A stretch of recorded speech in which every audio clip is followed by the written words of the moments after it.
Coach Claren, just do a quick introduction.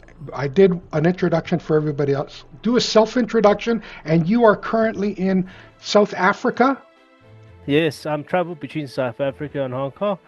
An aspiring coach, as we all see, Coach Claren. Gone through the Harada path. Myself, I worked in corporate and mainly specifically in investment and development finance. Bringing along as well with skills of systems, AI, and engineering by study. So with that systematic thinking, been working in a lot of different fields, including construction, consulting, and now finance, and startups. So that's where my depth and vast experience comes from. Life experience, I wouldn't say. I'm still a lot to learn from the rest of you guys with the specific subject matter of coaching and mentorship. Very, very, very insightful from Dr. Vance there. Thank you, Brenton. Thank you, Coach George. The one thing that I do agree a lot in terms of the 4 pillar is the intangibles. That's actually really something that push you through the hard time. But I did have a question earlier on in the community, and it stems to this as well, partly to what I'm trying to say. In terms of tangibles and what we're looking in of with serving others, the one thing we have to be cognizant of is when also doing the goal is you can't serve everybody. You, as much as you said you want to make it big, you want to make it contribute big, the great society. You have to bring it back down to earth in terms of what is the specific target or specific niche, what they call it in marketing, that you're serving. Because ultimately, if you leave it to everybody, the word everybody is bad, because you leave it to that, you're not focused, you lose the focus, because you are, maybe some of us are, but myself, when I start drafting the girl, I said, people ask, but everybody is who, and yes, executive is who. What's your specific group? Because there's always a perception you don't know everything.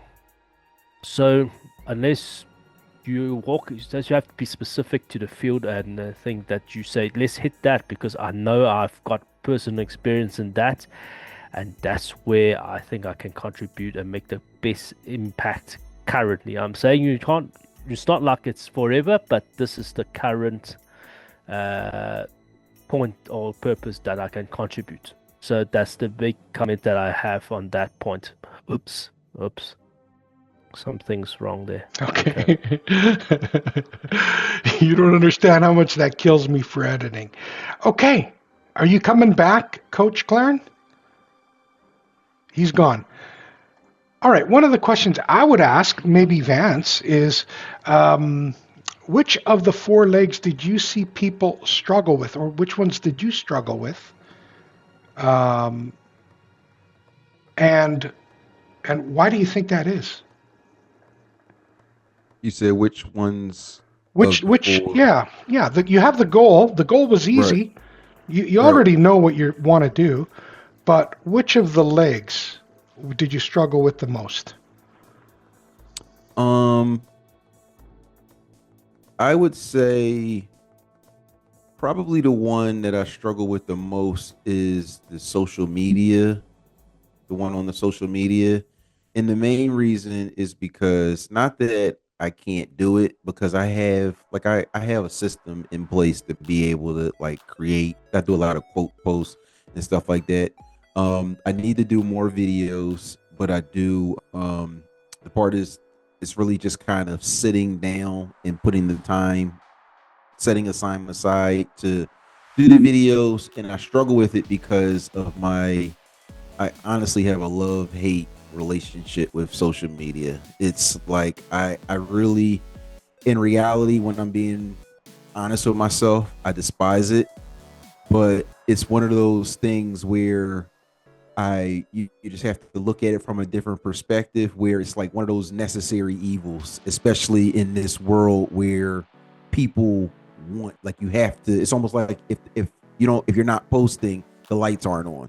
Yeah, you got it. So it's this, that love-hate relationship that's really, it's more of an internal battle with myself that makes it difficult versus like physically doing it.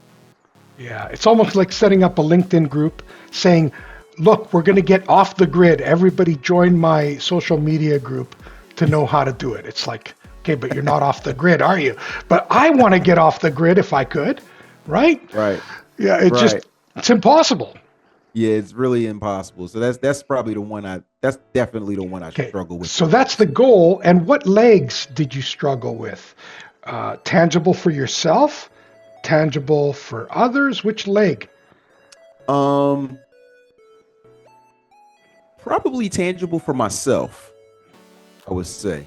Tangible for myself, because I know that it's like, you could post and you might only, I intentionally have the likes turned off on most of my social media. So I intentionally do not want to focus on like who's like the likes and how many people reposted it, because I know that if it could have been 100,000 people that looked at it, but maybe they just didn't like it, or maybe they just didn't comment. So trying to keep my focus off of who's watching, like trying not to be too worried about that. Right. Brenton, what goals kind of collapse when they don't have legs? Can you tell me, like, generally what kind of goals, if you don't put those legs? George. Yeah, I think unless they're so where the student is so focused on achieving what that goal is, and they're so single-minded, that carries them forward. I think for most people, there's a realization that achieving their goal does have an impact in a broader context, and I think it just adds, and I think maybe the Dr. Vance mentioned this. I think it just adds to I think he might have said validates the goal. I think he made that comment, and I think you agreed with that. And I think that that's what it does. It's some of those goals that some individuals have are so powerful in their mind. They're intuitively, and that's the other thing too. I think some people actually intuitively are doing it. This has intangible and tangible for me. This has intangible for my family, for my society, etc. And that's just who they are as people. And then when you present that framework, they say, I know that. It's kind of, I've never had it laid out in a box like that before, like a table. But yeah, thanks for that. Now I can segment that thinking. Where it comes in really powerful is when someone says, "Oh, I had never thought of it like that before, George or Brenton or whoever." I think that's where it has some real power. Good. All right. Any other questions from anyone in the group? No. I think you've covered a lot of good territory today, George, and I thank you for building on, and we do that with each other. Is they say, actually, I can add some value to that. And I can add some value to that too. Yeah, I can add some value. And actually, I think that's how you learn from each other and build that thinking. So, the more that you can weave in those experiences you've had, particularly George, directly from Japan, into the original format, because quite often when you bring those things up, I think that's been niggling at the back of my mind that bit doesn't quite fit. And then you say something. I was talking to whoever. Whether it's Arada or one of his team, and that fills that colours that bit in. I thought, yes, that was something that's been bugging me, but I've kind of washed over it. But as soon as you say it, yes, that's something that I often wondered about that. And then so when you refer to some of those conversations you've had with the Japanese and Harada's team, that fills in those little spaces. So that's really good. Yeah, thanks for saying that. I mean, I've got so many videos. I want to put nice little snippets together so people can do the research on their own. But in today's society, everybody wants the 3-second answer and they want to move on. Yeah. This is what happens. Yeah, just give me the answer. So thank you so much for saying that, Brenton. Vance, Dr. Vance, any questions? I was going to ask, do you think that there should be more emphasis placed on whether something's tangible or intangible as it pertains to your goals? Or do you think it just really kind of depends on the goal or the situation? Just curious. Actually, neither. It's kind of funny. Neither. What is the number one factor for achieving goals is success in achieving your previous small step. That's the number one factor. So it has nothing to do with tangible or intangible per se. It does. It's built in. But it really is, what's the next small thing we can do together? And just like Brenton was saying, look, hey, teamwork makes the dream work. So if you could take a small step on your own, achieve it with a little celebration by someone, with someone, that's the biggest and number one indicator of confidence, which means you will pick a bigger and bigger goal. As you go through time, build up your confidence, you will increase the size of your goal. So somebody like let's just say an Elon Musk would say, I want to go to Mars.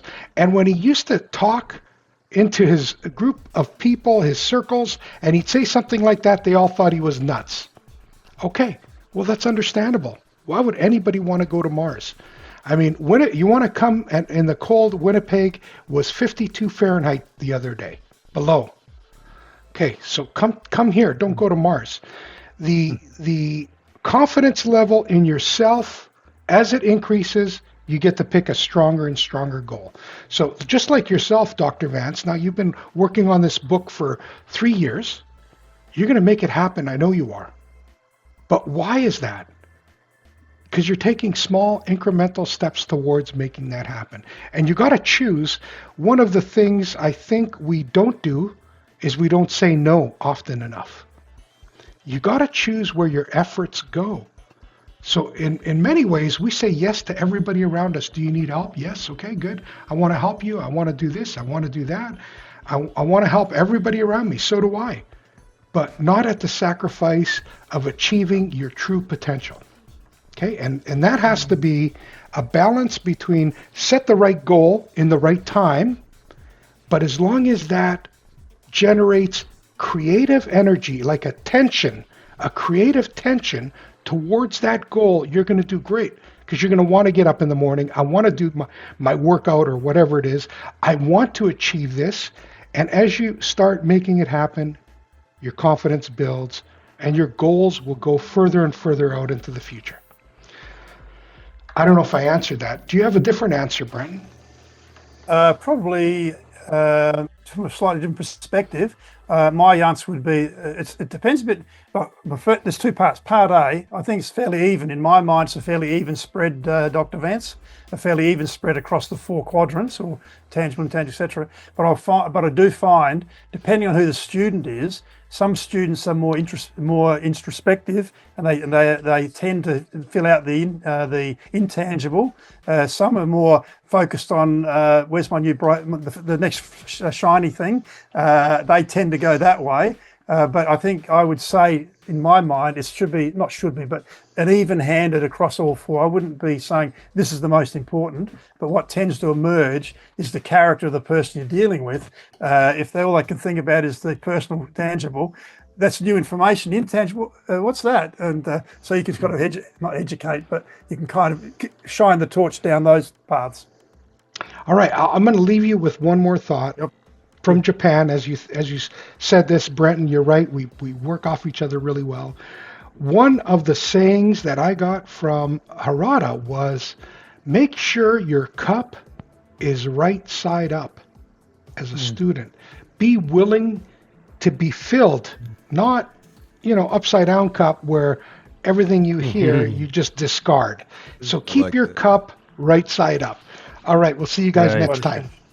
Thank you. All the best, Claren. Bye, Vance. See you, George. Thank you, Brenton. Bye-bye. Thank you, Dr. Vance. Nice meeting you. Absolutely. Good to meet you. Many more. Yeah. Yeah. Thank you. Bye-bye, guys.